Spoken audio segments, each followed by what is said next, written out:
Good morning, guys. It is almost 7:30. It's Tuesday, the 7th of December. Somebody had told me that I should say the date because these videos get shared over the course of several days and weeks, and so it's helpful to have a date. And so it is Tuesday, December 7th. It is, like I said, close to 7:30 in the morning. I just wrapped up a Fox Business interview with Maria. I'm up here in Washington, D.C. I have got the window open, even though it is a little bit cold outside. I like cold weather, and these buildings are very old, so I try to keep some airflow going, also for my sanity. But wanted to have a cup of coffee with you guys before the day really got kind of crazy and underway. So if you got a cup of coffee, would love to share it with you. And just got a couple things that I want to talk to you about of what's going on. There's a lot that's been happening over the last couple weeks, lots of questions about what's going on. So we'll just dive right in. I do want to recognize that today is the 80th anniversary of Pearl Harbor, and in our district, which is North Central Florida, which is kind of Jacksonville, Gainesville, Ocala area. I know we have a lot of followers that aren't from our area, but it's kind of north of Orlando area. Within our district, we have quite a few World War II veterans, and one we just lost, Mr. Jack Edge. He was 97 years old, and he passed away about a week and a half ago. And I had met him back in 2016 or 17, I can't remember. Great man, just heart of gold. And he was a Pearl Harbor survivor. He was 17 and had joined the military, and it was just devastating to know that he passed away right before the 80th anniversary. So keep Mr. Jack's family in your prayers.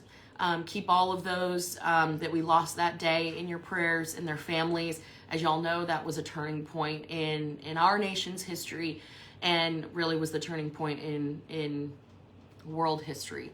And as you guys know, I am the granddaughter of two World War II veterans, one who served in the South Pacific, and the other who served in the European theater. He was a POW, was held by the Nazis in Germany, and so this is a big day for so many families and so many people. So take a moment to just recognize that today is the 80th anniversary of Pearl Harbor.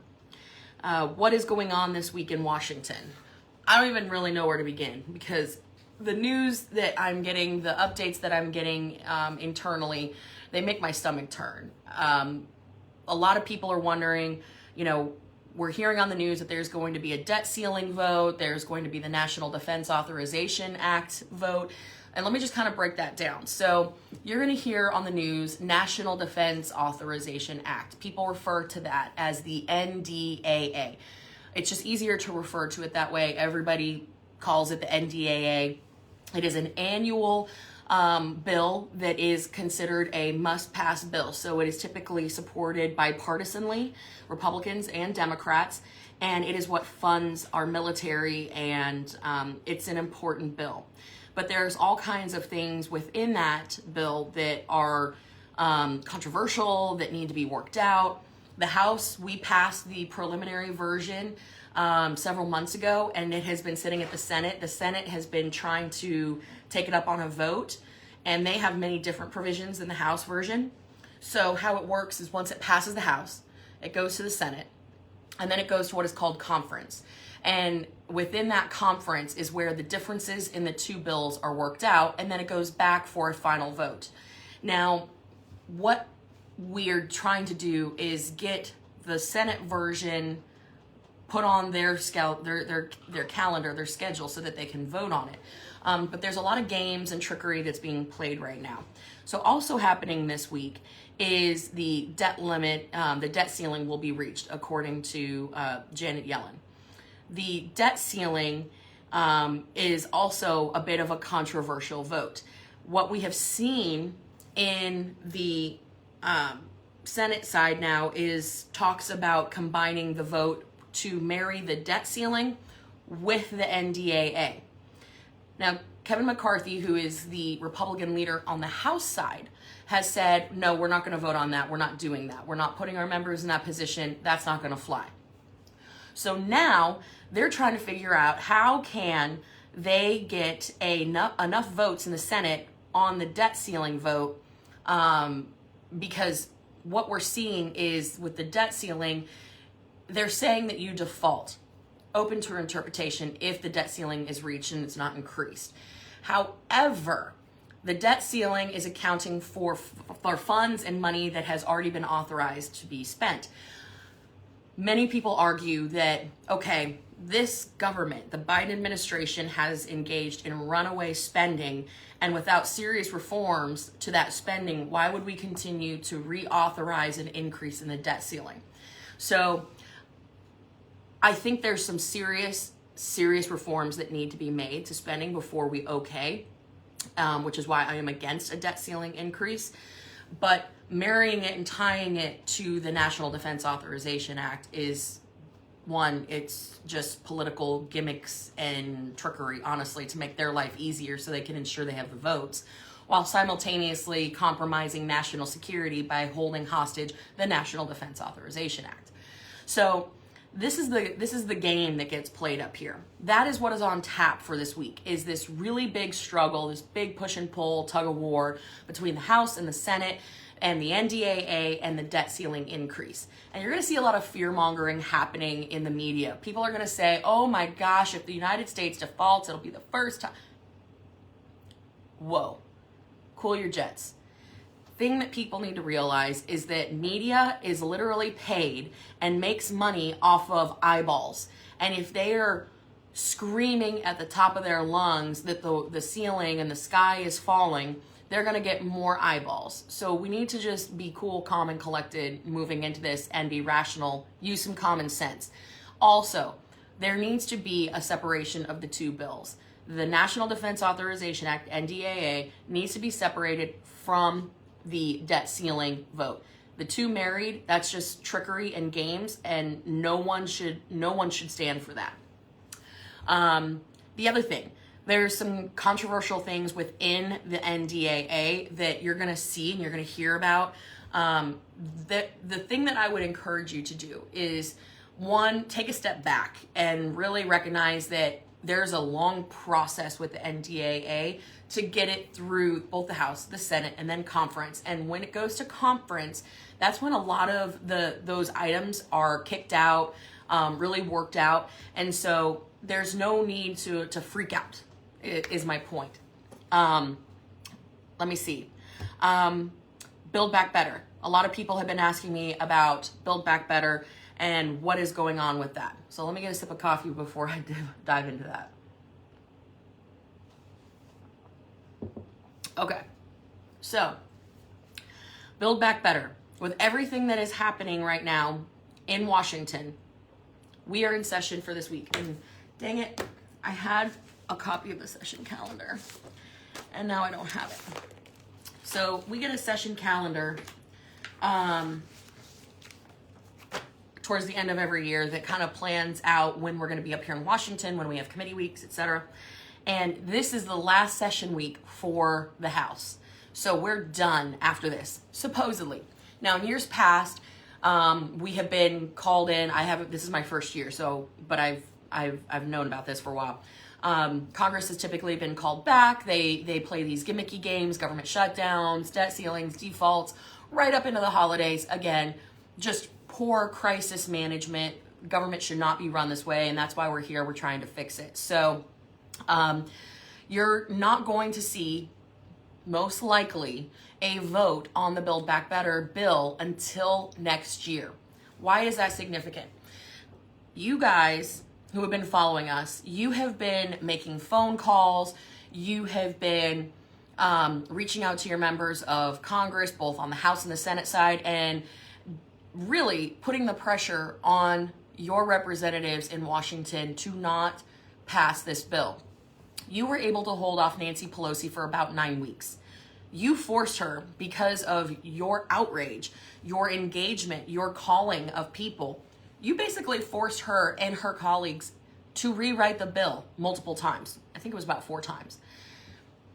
The fact that that happened is incredibly significant because it served as a warning to the Senate how controversial this bill, not just for the price tag, but for the programs that it creates, really is. So the Senate is going to have a hell of a time trying to bring this up. As you guys know, Kristen Sinema and Joe Manchin in the Senate, they're 2 Democrats that have not come on board with the Biden Build Back Better, I call it Build Back Broke agenda. So they're right now really holding the line, and your continued engagement in calling on your senators, that is very helpful. Let me tell you why that's significant, because the Biden administration, Biden himself and Nancy Pelosi, along with Chuck Schumer, they put a deadline on themselves that they were going to get this done by the end of the year. Look around.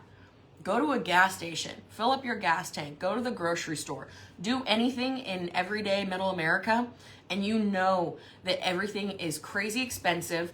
Everything is in short supply. There's no workers anywhere. You know, you can go to Lowe's, you can go to Home Depot, you can find the shortage of laborers. I went to grab a bite to eat last night when I got into Washington, D.C. There were supposed to be about 8 people working at this particular restaurant. They had 3, and they were stressed out to the max.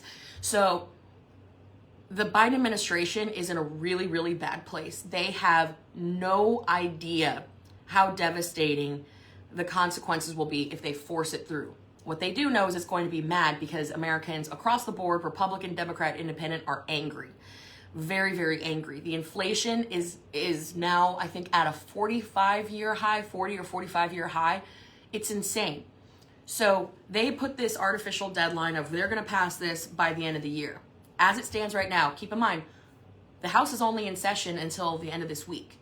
They may call us back, but it's unlikely because they have the NDAA and the debt ceiling to get through. Unlikely that they are going to be able to bring the Build Back Better agenda up again because they know how controversial it is. They know the fights that's gonna take. Do they want to stay through Christmas and have that fight? No.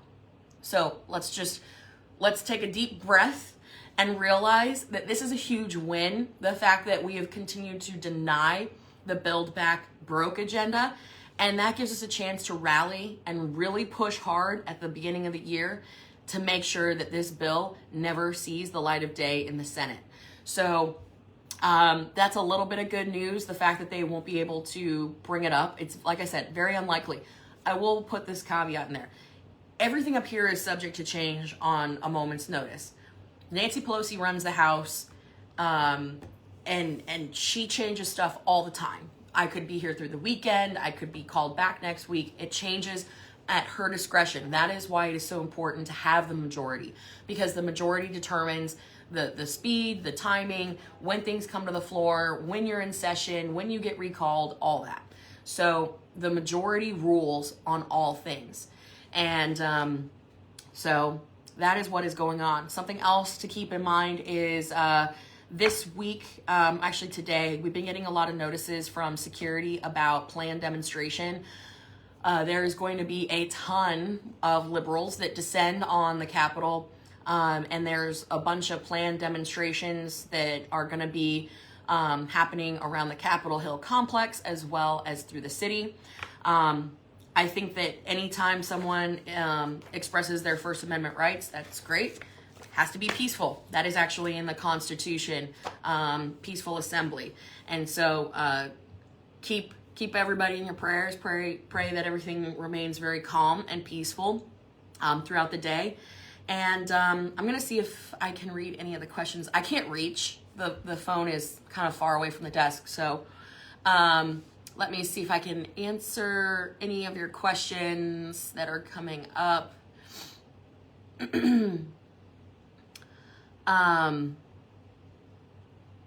Lori, thanks for the information without degrading the other side. I try to just give you the facts. And quite frankly, this may sound very simplistic, and I have 10 minutes. Oh gosh, I have 10 minutes until I have to go do the next interview. Great. So I have to actually go change. No, I think that people should operate with some pretty simple basics. In my case, I don't say something unless I know that if my mom were to hear it, she'd be proud. If I know that my mom would be disappointed in something that I did or said, I wouldn't do it. And I don't ever want to tear down anyone for really any reason. I will absolutely attack policies. I'll attack ideas. I won't attack people. That's particularly true when it comes to this Republican on Republican violence that we're seeing. Guys, if Republicans yelling at Republicans actually worked, we wouldn't be losing all the time. It's just a fact. It's time to try something a little bit different. There is nothing gained by Republican on Republican violence at all. In fact, it helps the left. The left takes those words, they take those sound bites, and they use it to fundraise to the tune of several $1 million. I am not about to help the liberal left raise money to destroy our country. So that's why I'm pretty particular and choosy when it comes to what I say about colleagues. And I just tend to steer away from it because I think there's more productive, more effective ways to get our message across and get things done without, tearing people down in the process. So let me see. Can you have an autograph? Yes. If you would like that, you can reach out to our office. 202-225-5744 is our office number. Also, you guys can call our office, our team. Our office opens at 8:30 in the morning, and we shut down at 5:30. I'm usually here before and well after. And surprise, surprise, I actually do answer the phone, which is always fun when people call and they don't believe that it's me answering the phone. That's always kind of fun. But I do have to get going. I'm so sorry. I can't reach across to answer questions and move the screen up and down. Amy McGee. Could you start putting a few items a day that are in the BBB on your page so we can find out what's in it? Yes. Amy, I'm happy to do that. There is a litany of things that are within the Build Back Broke agenda that people need to know about and talk about. So I will be happy to do it. Something else, last week we voted on a bill called the Immunization Infrastructure Modernization Act of 2021. People are hearing about this. They're calling it a vaccine bank. Here's the bill. My team always does a workup, a memo, and you can see I wrote no because I read the bill. I read the bills. It happened last week. So calling members about it and encouraging them to vote no against it isn't going to work because the vote already happened. But you can see in my notes on this bill, it's HR 550. You can see what I wrote. Because Section 2824, Immunization Information System Data Modernization and Expansion. A, expanding CDC and Public Health Department capabilities. That right there tells you what you need to know. And then if you go to the last page, page 13, authorization of appropriations to carry out this, I'm reading the bill for you guys. To carry out this section, there is authorized to be appropriated $400 million to remain available until expended. That is on page 14 of HR 550. This was a bill that was voted on last Thursday, I believe. There's been some controversy about it. I voted no, and I just explained why, because I don't believe that we should be expanding and empowering a federal government agency, that the CDC, that has become increasingly more politicized by the day. But there were several Republicans that did vote for it. Again, I'm not here to tear them down. Everybody has reasons for why they vote for it. If your representative voted for it and you disagree, call them. I just firmly believe that we don't need to be expanding any more federal government agencies, especially ones like the CDC. Also, every state already has a vaccine bank, like Florida, for example. We have a vaccine database. And I don't really need the feds to have their little grubbies on it. So everybody has different reasons for why they vote for or against a piece of legislation. But again, just call your representative and ask them why they voted if you're concerned about that particular issue. That's HR 550, the Immunization Infrastructure Modernization Act. Like I said, I voted no. Vote happened last Thursday. It now goes to the Senate. You can also track all of this on govtrack.us, I believe is the website, and it'll tell you exactly where each bill is in the queue and in the process. So, no, Rachel, I just saw your comment come across. HR 550, and Elaine said, do we need to keep calling? The things that are happening this week that are that you can do, you can call and encourage people to say, no, I don't want you to support I keep getting the cue of 5 minutes. Adeline, our comms director, keeps walking by. Oh, thank you. They're telling me that I have to get ready to go. You can call and tell them that you're very much opposed to the Build Back Broke agenda. Call senators. Do not call members of Congress on it because it already passed the House. So your efforts can be much more effective by calling the Senate. Again, you can go to senate.gov, type in which state you're in, and it'll give you the contact information. Don't email. Emails can be easily ignored. Call the office, the DC office, tell them your name. You can give them your zip code. Tell them that you say, no, I don't want you to support the Build Back Broke agenda. And then, this is important, tell them that you want a response. If you say you just want to give your opinion, they will not send you a response. Every single member, whether it is a senator or a member of Congress, a House representative, if you say that you want a response, it gets logged that then we respond to you. We have to respond to you. You guys have seen me. I call people personally. We send letters, thousands and thousands of letters out. So make sure you tell them that you want a response. Something else you could call about this week if you wanted to get involved is talking about the debt ceiling and voice your opinion on the debt ceiling. But I will tell you guys, I'm never going to give you the code red alert, hey, all hands on deck, unless it is 1000% necessary. So right now, we know that the focus is going to be on debt ceiling. We know that the focus is going to be on NDAA. So there should not be any action on Build Back Broke this week. But again, it never hurts to call. Keeping that pressure up, that does help ensure that that bill stays out of the queue for action. So I hope that helps. And I appreciate you guys. I know there's a lot of questions I can't get to. I've got to go get dressed and head off to my next meeting, but I will do multiple videos throughout the week. I'm really excited. Matt, my husband, is coming to Washington this week to spend time, so you guys will get to see some of the behind the scenes stuff with him. And really, really excited. There's also a new report out that I'm going to do a video on this week, and it is this. It is the Chinese Communist Party's sub-national interests in the United States. I think this is pretty damning, if you can see that. This is stuff that is happening that is not getting any coverage in the news, unfortunately. So I appreciate y'all. Have a good cup of coffee. I am going to finish mine and then head out. Stay tuned. Our team will be posting stuff all throughout the day and throughout the week. I'll be on Harris Faulkner today at 11, so make sure you tune in. And again, can't thank you guys enough. I hope you have a wonderful, wonderful day. Again, say a prayer for all those that we lost and their families on Pearl Harbor. Today is Pearl Harbor Day. And thank you guys so much. Really appreciate you. It's going to be a very busy week in Washington, so pray for your country.